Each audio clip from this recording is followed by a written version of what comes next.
अभी 2024 का चुनाव है। मोदी जी को वोट चाहिए, प्रधानमंत्री उनको बनना है। एक तरफ राहुल गांधी जी को वोट चाहिए, उनको प्रधानमंत्री बनना है, और आपको हमको प्रधानमंत्री नहीं बनना है। अगर 2024 में जिसको बैठना है, नाव पे पार लगना है, वो पहले आरक्षण लागू करो, फिर हम नाव पे बैठाएंगे।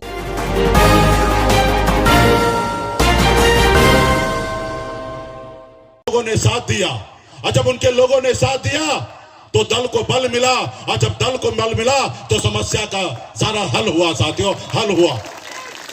अपने वोट के दम पर 15 साल लालू जी मुख्यमंत्री रहे, तो इसलिए साथियों वो पैसे के दम पे नहीं है, अपने वोट के दम पे रहा। वही वोट आपके पास है। जैसे हनुमान जी के पास शक्ति था, लेकिन उनको एहसास नहीं था कि हम 7 समुद्र पार कर सकते हैं। जब उनको एहसास कराया गया कि वही शक्ति, पावर आपके पास भी है, सिर्फ जरूरी है कि एक जगह एक मंच पे खड़ा होने का, और जिस रोज एक मंच पे खड़ा हो जाइएगा तो पटना क्या, आप दिल्ली को कब्जा कर सकते हैं। साथियों, दिल्ली को कब्जा कर सकते हैं। तो इसके लिए साथियों हमारा नारा है, आरक्षण नहीं तो गठबंधन नहीं, गठबंधन नहीं तो वोट नहीं, अब वोट नहीं तो दिल्ली का सरकार नहीं। साथियों, दिल्ली का सरकार नहीं। जो हमारी सुनेगा हम उनकी सुनेंगे, जो हमारी नहीं सुनेगा हम उनकी नहीं सुनेंगे।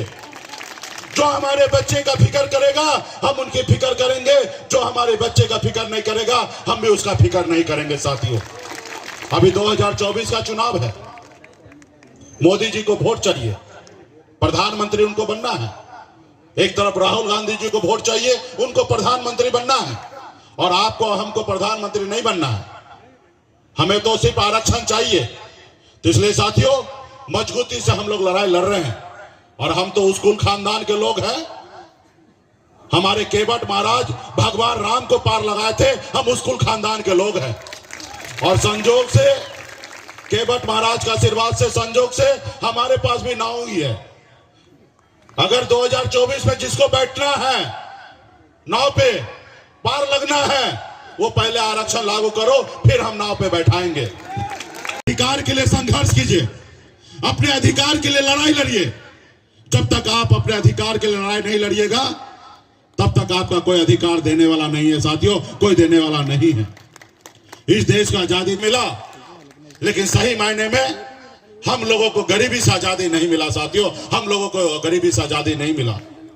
आजादी के बाद बाबा साहब भीमराव अंबेडकर ने आजादी के बाद एक संविधान बना के दिया।